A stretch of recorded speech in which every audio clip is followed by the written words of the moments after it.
Buenas tardes, sean todos ustedes bienvenidos. Qué bueno que están aquí en la casa del Señor. También le mandamos un saludo a los que nos ven a través de las redes sociales. El Señor nos permite nuevamente compartir en este día. ¿Cuántos de ustedes se sienten afortunados el día de hoy? ¿Sí se sienten afortunados o no?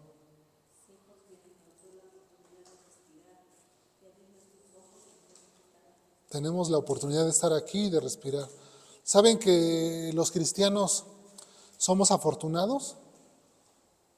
Porque aunque nos pasan situaciones difíciles, Dios nos sostiene. Esa es la fortuna que tenemos los cristianos, de que cuando viene la enfermedad, de que vienen las dificultades, las tribulaciones, nuestro Dios nos está sosteniendo y nos dice, no temas, yo estoy contigo, yo te ayudo. Aunque nosotros atravesemos por valles de sombra de muerte, el Señor está con nosotros. Él nos infunde fuerza, Él nos anima, Él nos motiva, pero la gente que no tiene a Dios, esta gente a veces vive triste y desconsolada porque no tiene a quién acudir por esa fortaleza. Nosotros somos afortunados porque tenemos a Dios. Le damos las gracias a todos los que estuvieron orando por nosotros, a los hermanos que oraron en este tiempo de dificultad, de enfermedad. Gracias a Dios, aquí podemos estar nuevamente. Como dice el dicho, hierba mala, pues tarda en morir. Así que Dios aquí nos tiene y seguimos adelante. Recuerdan que estábamos estudiando Gálatas, hicimos una pausa por las fiestas navideñas, el año nuevo, hicimos una pausa y la semana pasada pues no tuvimos sermón porque se nos impidió. Pero vamos a retomar nuestro estudio sistemático de Gálatas, capítulo 1, no sin antes pues guardar un minuto de silencio por Iker Nochebuena Cruz, que perdió la vida el día de hoy. Pedimos el día de ayer, fue el día de ayer, pedimos a las personas, los hermanos, pues que oren por la familia para que les dé fortaleza, les dé entereza para soportar esta pérdida y pues que Dios sea mostrando misericordia.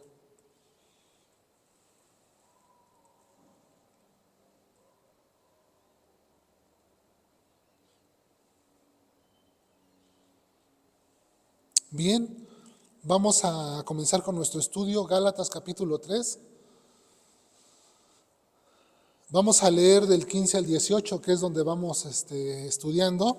Recuerdan que la última porción que leímos, hablamos que por la fe somos participantes de las bendiciones de Dios, que por medio de la fe los cristianos, los creyentes participamos de las bendiciones de Dios y que de ninguna manera podemos obtener el favor de Dios por medio de guardar la ley. Ya habíamos explicado todo esto, ya nada más es para entrar un poquito en tema, en contexto y ponernos otra vez nuevamente a ver qué es lo que está diciendo Pablo. Para los judaizantes que se estaban introduciendo en las iglesias de Galacia, ellos estaban utilizando un argumento que como Abraham, utilizaban a Abraham, que como Abraham había sido llamado por fe, pero que después había sido, llamado al pacto con Dios de la circuncisión, que entonces esa era la secuencia que todo creyente tenía que seguir. Primero entrar por fe y luego aguardar la ley, las obras de la ley. Entonces aquí podemos ver cómo ellos se estaban valiendo del mismo Abraham, de su vida de Abraham, de la historia, para decir, no, es que mira, Abraham, él fue llamado por fe y tuvo fe, pero conforme fue avanzando el tiempo, el pacto de Dios o la promesa de Dios cambió y entonces se empezó a guardar la ley. Y así lo estaban enseñando y todos los creyentes de Galacia decían, ay, pues sí es cierto, mira, si Abraham comenzó por la fe y luego guardando la ley, y toda la casa de Abraham, sus criados, los que estaban con él, se circuncidaron. Entonces ellos decían, ahí está, mira, es un claro ejemplo. Abraham entró por fe y después siguió guardando la ley, así que nosotros tenemos que seguir ese mismo procedimiento. Y para la gente era lógico, ¿no? Para la gente era lógico pensar, pues sí, tiene razón, pues si Abraham comenzó por la fe y luego siguió por la ley, pues así tiene que ser entonces, así de esa manera recibimos la bendición de Dios por medio de la fe, más guardar la ley. Y aquí es donde Pablo comienza a instruir a estos de Galacia, diciéndoles, comienza en el 3, en el verso 1, tan necios sois, habiendo comenzado ustedes por el Espíritu, les dice, ¿no? Ahora van a acabar por la carne. ¿Qué no se les enseñó bien? ¿Qué no les enseñé bien cómo era el procedimiento para salvarse? ¿O recibieron ustedes el Espíritu por guardar la ley o por oír con fe? ¿Cómo fue? Y aquí viene toda su argumentación de Pablo para que no quede ninguna duda en ningún creyente con respecto a este tema. Por esta razón Pablo se propone a desenmascarar a estos falsos maestros y vamos a ver qué dice el verso 15. Dice así, bueno, vamos a leer del 15, vamos a leer del 15 al 18. Gálatas capítulo 3, versículo del 15 al 18. ¿Ya lo tienen? Dice así: hermanos, hablo en términos humanos. Un pacto, aunque sea de hombre, una vez ratificado, nadie lo invalida ni le añade. Ahora bien, a Abraham fueron hechas las promesas y a su simiente. No dice y a las simientes, como si hablase de muchos, sino como de uno y a tu simiente, la cual es Cristo. Esto pues, digo, el pacto previamente ratificado por Dios para con Cristo, la ley que vino 430 años después no lo abroga para invalidar la promesa, porque si la herencia es por la ley, ya no es por la promesa, pero Dios la concedió a Abraham por medio de la promesa. Padre del cielo, te damos gracias en esta hora, que nos permites nuevamente, Señor, reunirnos en este lugar.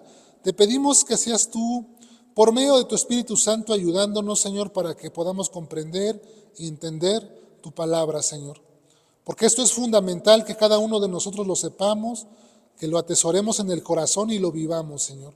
Ayúdanos, pues, en esta hora, dándome a mí, Señor, la oportunidad, la capacidad, Señor, de transmitir esta palabra sencilla para tu pueblo, para tu iglesia, para que sea de edificación, Señor, te lo pido, en el nombre de Jesucristo nuestro Señor. Amén. Vemos entonces en el verso 15, Pablo comienza su argumentación diciendo, bueno, vamos a hablar a términos humanos. No nos vamos a meter ahorita en términos teológicos de alguna manera, por decirlo así, ni nos vamos a elevar a las cosas celestiales, vamos a hablar terrenalmente. Cuando nosotros los hombres hacemos un contrato, un pacto, ¿qué es lo que hacemos? Bueno, nos ponemos de acuerdo, 2 o más personas, respecto a lo que estamos llevando a cabo, y entonces firmamos ese convenio. Y una vez firmado, no podemos estarle cambiando, dice Pablo, a ese convenio que hacemos. Es imposible que usted diga, no, ¿sabes qué? Mejor no. Ahora ya no me pareció bien así. Vamos a cambiarle. Ya no, porque la misma ley te avala en cuanto a ese contrato o a ese convenio que hiciste, en términos humanos hablando, dice Pablo. Ahora, pensemos de esta manera, si nosotros siendo hombres respetamos esos pactos que hacemos, que firmamos, que nos comprometemos, los respetamos, no andamos cambiándole a cada rato, cuanto más Dios, que es justo, que es honorable y que no miente. ¿Cómo crees, dice Pablo, que Dios va a estar cambiando cada rato lo que dice? Dijo una cosa y después otra, no. Estos judaizantes estaban pensando que Dios iba sobre la marcha diseñando el plan de salvación, que primero se le ocurrió hablarle a Abraham por la fe y después decir, bueno, ahora que guarden la ley, como si fuera una ocurrencia de Dios. Y no es así. Pablo va a demostrar con estos argumentos que el plan que Dios diseñó, lo diseñó desde el principio. y de esa misma manera hasta el final. No hay aquí que Dios esté cambiando, quitando, poniendo. Dice Pablo entonces, podría decir Pablo, ¿cómo entonces ustedes se les ocurre pensar que el pacto que Dios hizo con Abraham estaba sujeto a cambios? Si en términos humanos no hacemos eso. Nosotros las personas no andamos cambiando los pactos a cada rato. ¿Cómo se les ocurre a ustedes que Dios va a hacer eso? Dios no es un hombre para que mienta, ni un hijo de hombre para que se arrepienta de las cosas que hace, como nosotros, que a veces somos volubles, que a veces nos comprometemos con Dios. No, Señor, hoy sí ya te voy a servir, de aquí en adelante yo ya voy a hacer esto, y nos comprometemos a veces a la ligera. Pero Dios no es así, Dios no es como nosotros. Dios es diferente, Dios es fiel. Dios, cada cosa que habla la sustenta y la respalda, porque ese es su carácter de Dios. Sabiendo esto, entonces, que Dios no está sujeto a cambio, o los pactos de Dios no están sujetos a cambio, dice Pablo, que entonces que las promesas de Dios son verdaderas. Es lo que está mostrando aquí Pablo en este versículo, verso 15.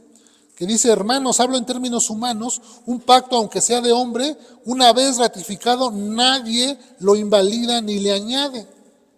O sea, aquí no hay eso. Más con Dios, mucho menos. Fíjense que, acompáñenme usted ahí en su Biblia, vamos a ver un texto en Hebreos capítulo 6 que nos va a ayudar un poquito a clarificar este escenario. Hebreos capítulo 6, del versículo 17 al 19, donde también aquí el expositor de esta carta está tratando un tema similar. Dice Hebreos 6, del 17 al 19, por lo cual, queriendo Dios mostrar más abundantemente a los herederos de la promesa la inmutabilidad de su consejo, dice que interpuso un juramento para que por dos cosas inmutables en las cuales es imposible que Dios mienta. ¿Qué dice ahí? No, lo que acabamos de leer, es imposible que Dios, ¿qué? Mienta. Fíjense cómo dice aquí el autor. Dice que es imposible que Dios mienta. Entonces, si Dios nos dijo una cosa, no nos está mintiendo, nos está diciendo la verdad.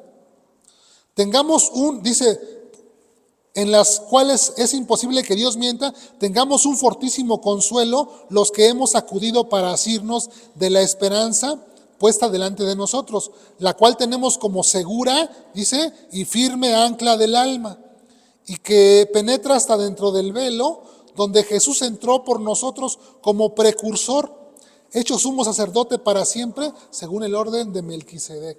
Aquí está mostrando la inmutabilidad de Dios en sus promesas. No miente Dios, Dios no miente, interpuso juramento. Aquí dice que por dos cosas, que es imposible que Dios mienta, por dos cosas. ¿Cuáles son esas dos cosas? El juramento y la promesa. Dios hizo un juramento y Dios hizo una promesa. Son dos cosas que no pueden cambiar.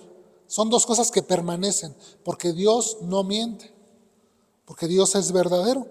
Y así entonces, una vez con esto en mente, los judaizantes presentaban a Dios cambiando sus promesas.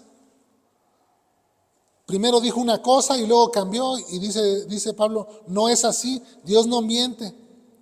Dios no está cambiando sus promesas. Dios hizo una promesa y esa promesa la va a cumplir. Dios hizo un pacto y ese pacto lo va a cumplir. Dios dio la ley, pero cada una, la promesa, el pacto y la ley tienen una función que vamos a ir viendo más adelante. No es como que un revoltijo aquí, que estamos hablando de un revoltijo, una promesa, un pacto y la ley. No, dice Pablo, vamos por partes. La promesa es aquella situación cuando Dios expresó su voluntad. Vamos a definir estas tres palabras. Una promesa es aquello en la que participa una sola persona y expresa su voluntad, aquello que quiere hacer, y lo expresa, que lo va a hacer, y se compromete a hacerlo, está prometiendo. Un pacto se lleva a cabo con dos o más personas. Entonces, cuando una persona incumple el pacto, pues ahí se lleva un proceso, ¿no? Y la ley, otra función, pero eso lo vamos a ver más adelante. Así que Dios cumple lo que promete. Fíjense, 2 de Timoteo 2, del versículo 11 al 13, aquí también nos da un poco de claridad en esto Pablo a Timoteo, escribiéndole a Timoteo, 2 de Timoteo 2, del 11 al 13, que dice, palabra fiel es esta, si somos muertos con Él, o sea, con Cristo, también viviremos con Él. Si sufrimos, también reinaremos con Él, con Cristo. Si le negáramos, ¿qué dice? Él también nos negará. O sea, si nosotros le negamos a Dios, Dios también nos va a negar. Luego el 13, si fuéramos infieles, ¿qué dice? Él permanece fiel. Él no puede negarse a sí mismo. Me gusta más, este verso 13, me gusta más como lo dice la nueva traducción de la Reina Valera, en la nueva traducción. Fíjense, les voy a leer el verso 13. Dice, y aunque no seamos fieles, Cristo permanece fiel, porque Él jamás rompe sus promesas. Aquí en esta traducción dice, porque Dios jamás rompe sus promesas. Como les decía, Dios no está cambiando sus promesas. Un día dijo una cosa, un día dice otra. No, dice Pablo, Dios es veraz, Él cumple. Dice el verso 16 de Gálatas 3, ahora bien, dice Pablo, a Abraham fueron hechas las promesas y a su simiente. No dice y a las simientes como si hablase de muchos, sino como de uno y a tu simiente, la cual es Cristo. Aquí Pablo se encarga de mostrar claramente, con claridad. Dice, no está hablando en plural. Dios no habló en plural, Dios habló en singular. Hizo una promesa y se la hizo a Abraham. ¿Para quién fue la promesa? Para Abraham y para su simiente. Así que entonces la promesa fue para Abraham y para Cristo. Esa fue la promesa. De la promesa que estamos hablando. ¿De qué promesa estamos hablando? De la que encontramos en Génesis capítulo 12, versículo 3. Donde Dios, en Génesis capítulo 12, verso 3, donde Dios le dice a Abraham, dice, bendeciré a los que te bendigan, a los que te bendijeren, y a los que te bendijeren maldeciré. Y aquí está, y serán benditas en ti todas las familias de la tierra. Aquí está la promesa. Y serán benditas en ti todas las familias de la tierra. Ahí está la promesa. Entonces, la promesa fue que por medio de Abraham y de su simiente, que es Cristo, serían benditas todas las familias de la tierra. Es decir, que por medio de ellos alcanzaríamos nosotros las bendiciones de Dios. Y obviamente que esta promesa tiene su cumplimiento en Cristo. Cuando Cristo viene al mundo, ahí se cumple esta promesa hecha de parte de Dios, y en Cristo ahora nosotros somos bendecidos con la vida eterna. Ya lo hemos estudiado, Juan 3:36, el que cree en el Hijo tiene la vida. El que rehúsa creer no verá la vida, mas la ira de Dios está sobre él. Así que nosotros somos bendecidos en Abraham, pero alcanzamos la promesa cuando dice Gálatas 4:4 que vino el cumplimiento del tiempo, cuando Dios envió a su Hijo nacido de mujer, nacido bajo la ley, y en Él nosotros obtuvimos la redención de nuestras almas.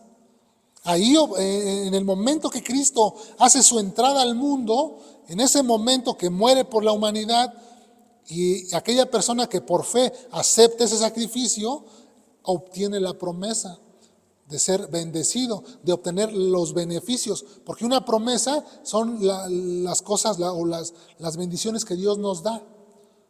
La promesa, la bendición que obtuvimos en Abraham es eso.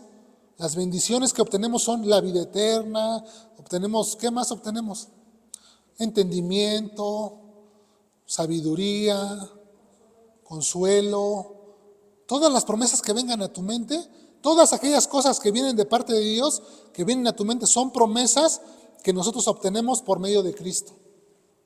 No nada más una, porque en esperanza fuimos salvos, pero aquí y ahora estamos gozando de promesas de bendiciones que Dios hizo por medio de Cristo, porque antes no las sabíamos.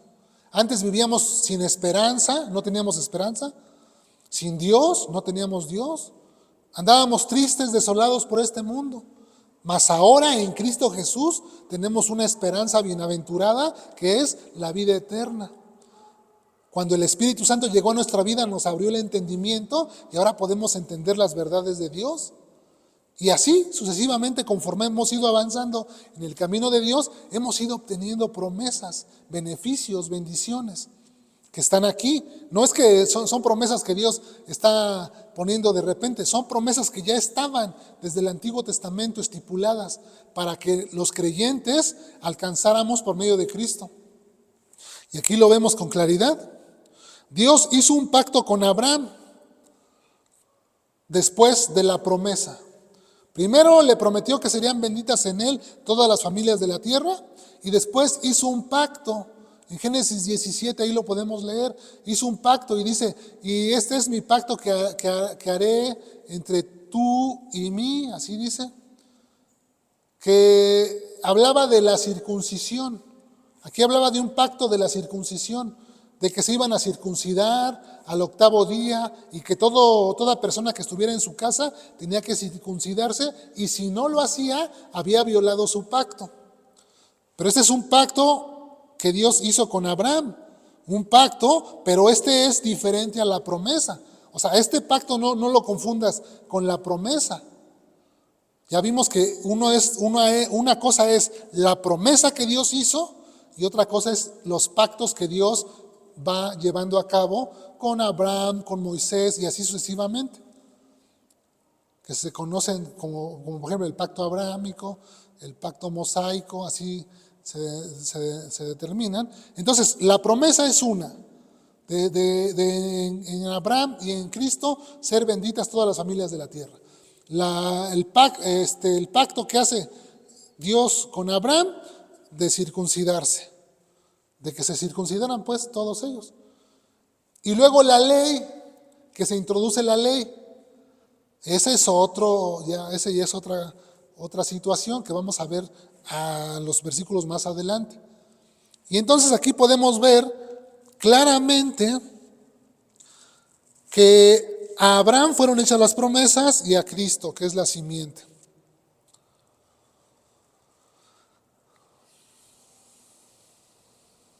Si la bendición de Dios dependiera del cumplimiento de los términos del pacto, seguramente fallaríamos y no obtendríamos nada de lo prometido, si dependiera de nosotros. Si Dios hiciera un pacto con nosotros y dijera, bueno, a ver, si tú haces esto, si tú cumples la ley, si tú haces esto, entonces te voy a dar esto. No tendríamos nada porque fallaríamos. Nosotros no podríamos mantenernos en esa firmeza. Ahora fíjense, yo meditaba en algo. Cuando hace pacto con Dios, con Abraham, pues Abraham iba a fallar, porque Abraham era un hombre que mintió cuando entró a Egipto. Mintió, le dijo a su esposa, diles que eres mi hermana para que así me den a mí beneficios aquí los egipcios y no me vayan a matar. Y era un hombre que mentía y que hacía ciertas cosas para obtener su beneficio. Entonces Abraham hubiese fallado. Ahora, en la antigüedad, nosotros no entendemos estos pactos así. Nosotros hacemos convenios y pactos, nos ponemos de acuerdo y firmamos. En la antigüedad era diferente. Nosotros podemos ver en Génesis 15 cómo hizo el pacto con Dios con Abraham. Dice que pusiera ahí unos animales y los partiera a la mitad, unas tórtolas y unas aves, esas no las iba a partir. Y entonces, ¿qué era el pacto que se hacía en la antigüedad? Bueno, partían animales por la mitad, dejaban un espacio, y entonces los que hacían el pacto caminaban en medio de los animales. Ese era como el sello de compromiso, que si alguno de los dos fallaba, le iba a suceder como a los animales. Lo tenían que partir en dos, lo tenían que matar. el que incumpliera el pacto, así se hacían los pactos. Entonces eran pactos así como que bien complicados, ¿no? O sea, a ver, ponían animales, si tú fallas, así te va a pasar, como ese animal. Entonces, aquí Abraham obviamente falló, ¿no? Podría fallar como hombre si se pusiera un pacto en él. Pero yo pensaba, bueno, entonces, si Abraham hubiese fallado, su simiente, que es Cristo, pagó el castigo del incumplimiento del pacto. Porque Jesús fue llevado a la cruz, fue muerto por nosotros. De alguna manera pudiéramos verlo así. Pero aquí estamos hablando de la promesa que Dios le hace de bendecir en Abraham todas las familias de la tierra, y en Cristo estamos nosotros, ahora posicionados. Verso 17 de Gálatas 3. Esto pues digo, dice Pablo, el pacto previamente ratificado por Dios para con Cristo, o sea, el pacto que se hace con Abraham, que llega en Cristo, la ley que vino 430 años después no lo abroga para invalidar la promesa, dice Pablo. O sea, la ley, lo que está diciendo Pablo es, la ley no invalida el pacto que Dios hizo. O sea, la ley nada tiene que ver con esto, está diciendo Pablo. Tengan cuidado al ustedes al pensar que como los judaizantes les enseñaban, que primero vino la fe y después había que sumarle la ley para que esto estuviera completo. No, dice Pablo, tengan cuidado con eso. La ley no puede invalidar la promesa, porque ya vimos que Dios cumple lo que promete, que Dios no es un hombre para que esté mintiendo ni cambiando de opinión. Aquí es lo que dice Pablo. No lo abroga, o sea, la ley no abroga la promesa, no la invalida. Así que la ley no invalida el pacto que Dios hizo con Abraham. Ese pacto sigue vigente. Y únicamente lo que tenemos que entender de aquí es que siempre el plan que Dios diseñó fue que nosotros fuéramos salvos por medio de la fe.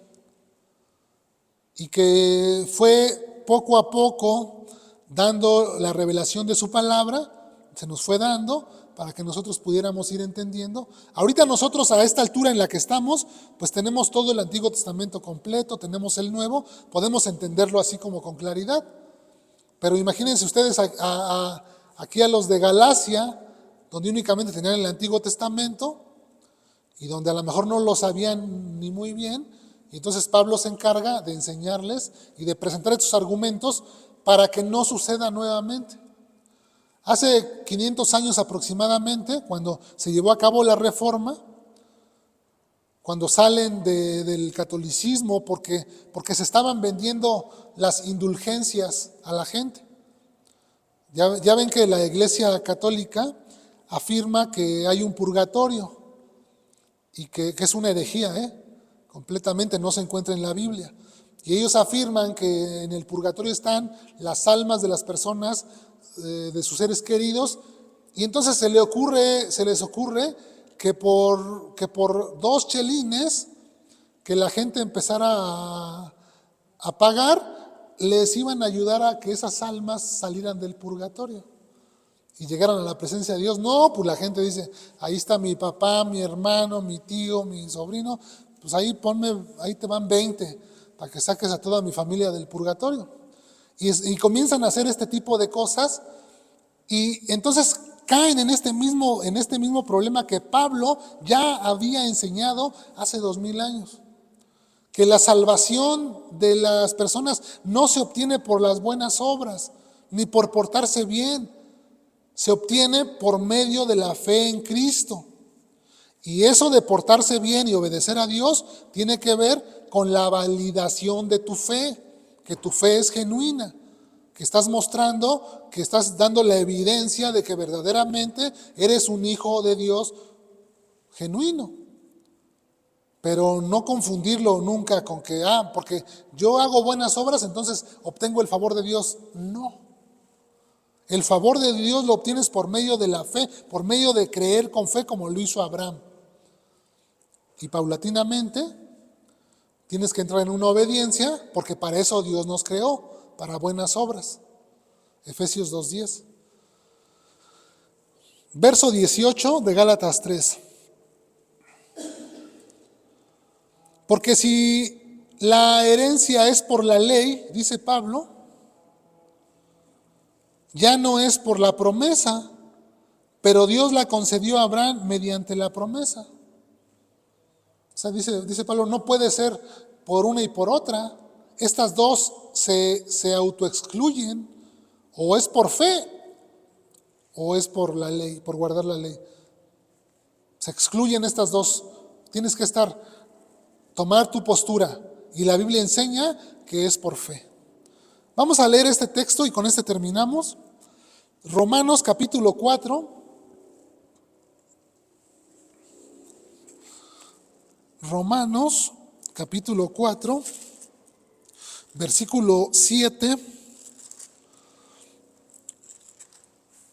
hasta el 14 vamos a leer. Romanos capítulo 4 del 7.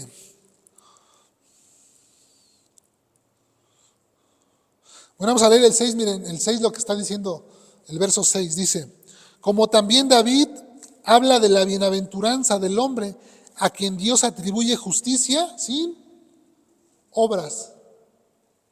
Verso 7, diciendo, bienaventurados aquellos cuyas iniquidades son perdonadas y cuyos pecados son cubiertos. Bienaventurado el varón a quien el Señor no inculpa de pecado. ¿Es pues esta bienaventuranza solamente para los de la circuncisión o también para los de la incircuncisión? Hay una pregunta aquí. ¿Esta bienaventuranza de ser justificado sin las obras es únicamente para los de la circuncisión? Los de la circuncisión, pues obviamente son los judíos. Y los de la incircuncisión son los gentiles, los que no son judíos. Dice Pablo, ¿es únicamente la bienaventuranza para los judíos? Es una pregunta. La respuesta es no. Dice, porque decimos que a Abraham le fue contado por justicia. Pregunta, ¿cómo pues le fue contada? Dice Pablo, ¿estando en la circuncisión o en la incircuncisión? ¿Cuándo le fue contado por justicia a Abraham la fe? ¿Cuando estaba circuncidado o antes de estar circuncidado? Antes de estar circuncidado. Aún no se había circuncidado Abraham cuando por la fe le fue contado por justicia. Así que entonces la justificación vino por medio de la fe, no por la circuncisión. Es lo que está postulando Pablo. Dice, no en la circuncisión, sino en la incircuncisión. Verso 11. Y recibió la circuncisión como señal. Recibió la circuncisión como señal, como sello de la justicia de la fe que tuvo estando aún incircunciso. Está clarito. Fue una señal, fue un sello que recibió, una confirmación que recibió de parte de Dios. A fin de que también a ellos la fe, a ver dónde me quedé, la justicia de la fe que tuvo estando aún incircunciso, para que fuese padre de todos los creyentes no circuncidados, a fin de que también a ellos la fe les sea contada por justicia, y padre de la circuncisión para los que no solamente son de la circuncisión, sino que también siguen las pisadas de la fe que tuvo nuestro padre Abraham antes de ser circuncidado. Verso 14, porque no por la ley fue dada a Abraham o a su descendencia, no por la ley, no fue por la ley, la promesa que sería heredado del mundo, que sería heredero del mundo, sino por la justicia de la fe. Vino por la justicia de la fe. Verso 14, porque si los que son de la ley son los herederos, vana resulta la fe y anulada la promesa. Aquí ven, si lo tomamos como dicen los judaizantes, entonces la fe resulta vana, no sirve y la promesa se anula. Pero como hemos visto que Dios cumple sus promesas, Dios no cambia lo que dijo, entonces podemos tener esta firme seguridad de que lo que está en la Biblia es la verdad. Y si nosotros por fe vivimos, por fe obtendremos las promesas. Todas las promesas que hay en la Biblia las vamos a obtener por la fe. ¿Y cuál es la exhortación para nosotros de todo este tema? Que nos mantengamos firmes en la fe. Porque si nosotros nos apartamos de la fe, ¿saben qué vamos a recibir? Nada. No vamos a recibir las promesas. Porque alguno dirá, bueno, yo no voy a guardar la ley.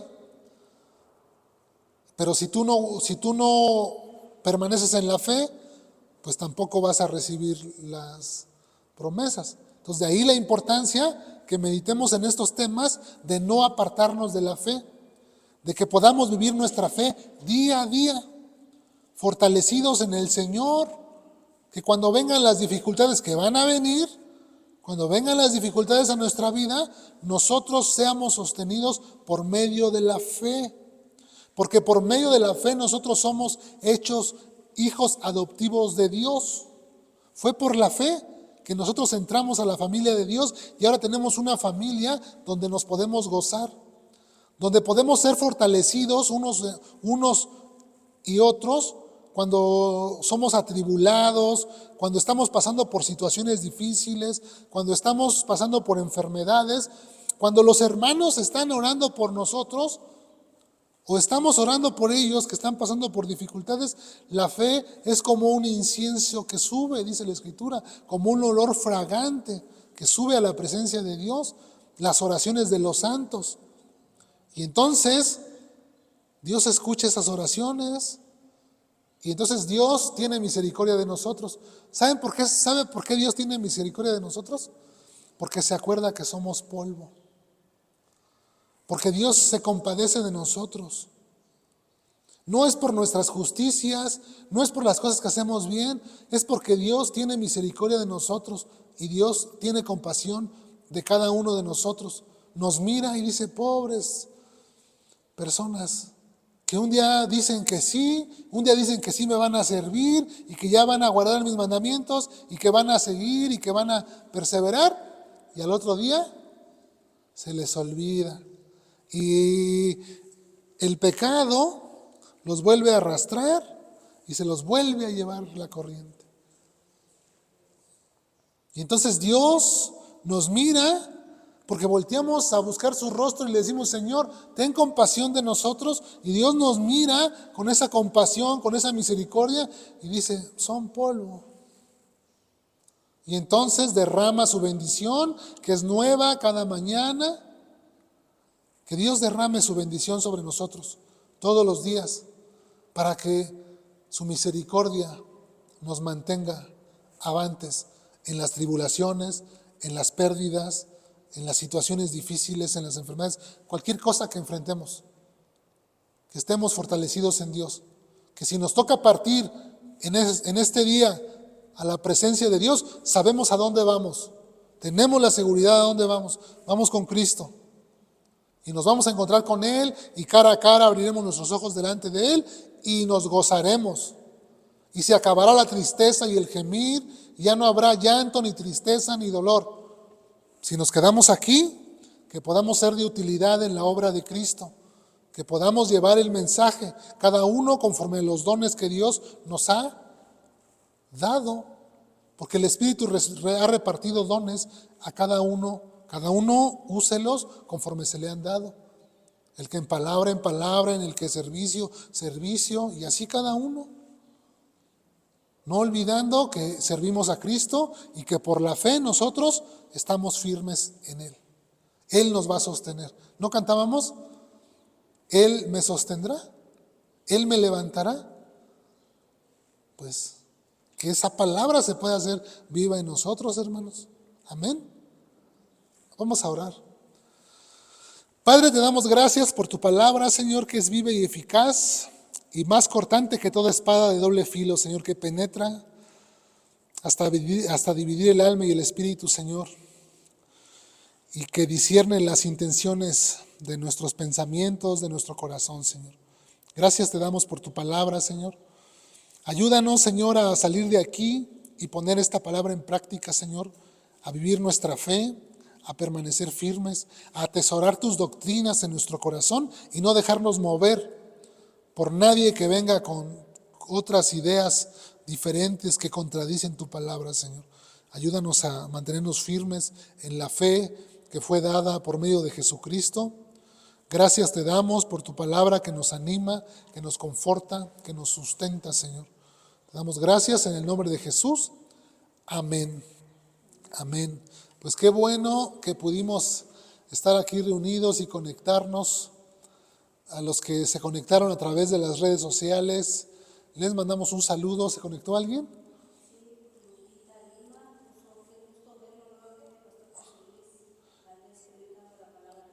Lupita.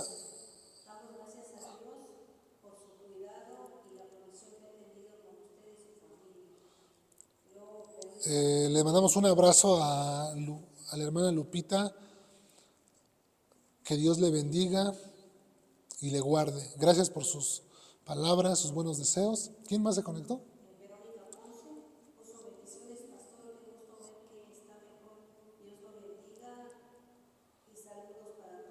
Verónica Ponce nos manda saludos. Igualmente te mandamos saludos hasta Laredo, Texas. Que el Señor te bendiga, te guarde y te proteja. Miguel Romero, mi hermano en la carne, te mando un abrazo. Que el Señor te bendiga, que el Señor te guarde, que el Señor te dé entendimiento para que puedas comprender estos temas y te mandamos un abrazo desde aquí.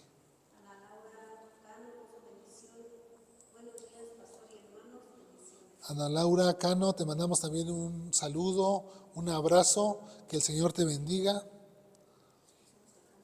Son los que podemos ver aquí conectados y pues los que no podemos ver también, que el Señor les bendiga. Así que seguimos con nuestro servicio. Vamos a despedirnos con una alabanza y pues